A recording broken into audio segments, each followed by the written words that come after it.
Our last discussion about George Orwell focused on comparisons between his novel 1984 and today's manipulation of society and media.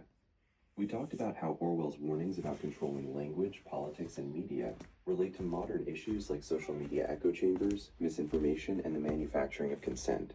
We also touched on concepts like newspeak, doublethink, and constant surveillance, and how they find parallels in contemporary information control and privacy concerns. So, what are the highlights and comparison, and how does it apply to the characters in that novel?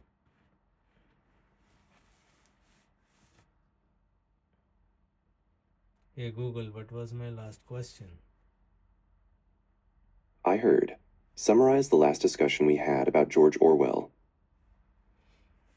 So, hey Google, my follow up is how does what happened to the character in that novel compared to today when we see information being manipulated and media's control?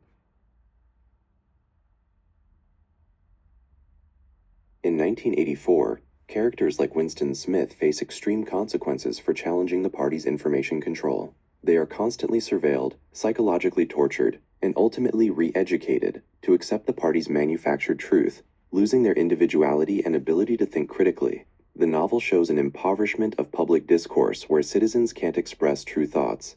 Today, while we don't typically see such extreme physical and psychological manipulation on an individual level in most societies, there are parallels in how information manipulation and media control can affect people. For instance, the spread of misinformation and fake news can lead to people forming opinions based on false premises, similar to how the party rewrites history.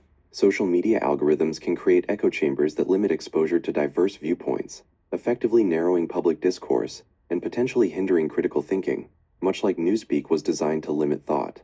This can also lead to a sense of intellectual isolation if individuals struggle to articulate feelings outside of dominant narratives. While not thought police, the constant online monitoring and data collection can evoke a sense of pervasive surveillance, impacting privacy and potentially influencing behavior due to the awareness of being watched. Would you like to discuss specific examples of modern media manipulation and how they might relate to Orwell's ideas, or explore the Yes, psychological impact of constant surveillance in today's digital age? both. To vote in Hillsborough County, New Hampshire, you Hey generally need to Google, be a U.S. stop. citizen. We're talking about both. I meant both in context of information control. Hey Google, I meant both, not vote, both for information My manipulation. apologies for the misunderstanding. I can definitely give you information on both voter registration and finding your polling place in Hillsborough County. Would you like to start with details on how to register to vote? Hey Google, we were talking about George Orwell's and you asked me, would you like more information? And I said both. Yes, we were just discussing the comparison between George Orwell's 1984 and today's manipulation of society and media. I asked if you'd like to discuss specific examples of modern media manipulation and how they might relate to Orwell's ideas, or explore the psychological impact of constant surveillance in today's digital age. Which of those would you like to hear about first? My answer was both. BOTH, both.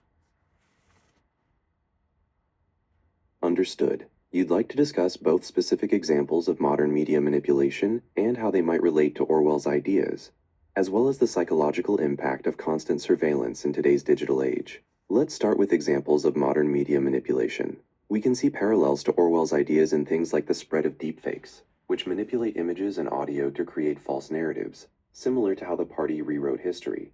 Also, clickbait headlines and sensationalized news can oversimplify complex issues, potentially limiting nuanced understanding, just as Newspeak aimed to restrict thought. And the use of targeted advertising based on personal data can feel like a form of subtle manipulation, as it shapes the information you see based on your perceived preferences. Would you like to hear more about how these compare to Orwell's concepts, or should we now move on to the psychological impact of modern surveillance? Psychological influences. When it comes to the psychological impacts of constant surveillance in today's digital age, research suggests several key influences. Feelings of being continuously watched can lead to heightened stress and anxiety, and a reduced sense of personal autonomy and trust. This constant awareness can also impair cognitive performance, stifle creativity, and contribute to mental fatigue or burnout. The erosion of privacy can provoke reactions like resistance, disengagement, or even a sense of learned helplessness. People may also engage in self-censorship, altering their behavior or what they post online because they know they might be observed. Interestingly, studies even suggest that being watched can impact involuntary perceptual processes, making people quicker to detect faces, which hints at a deeper unconscious influence on how we perceive the world. Would you like to explore any of these specific psychological influences in more detail, or discuss ways individuals try to mitigate these effects? How do they mitigate these effects? Individuals try to mitigate the psychological effects of constant surveillance in a few ways. One is through self-regulation, where they change their behavior to be more socially acceptable when they feel observed. Some also try to unplug from technology to reduce anxiety and regain a sense of control over their information.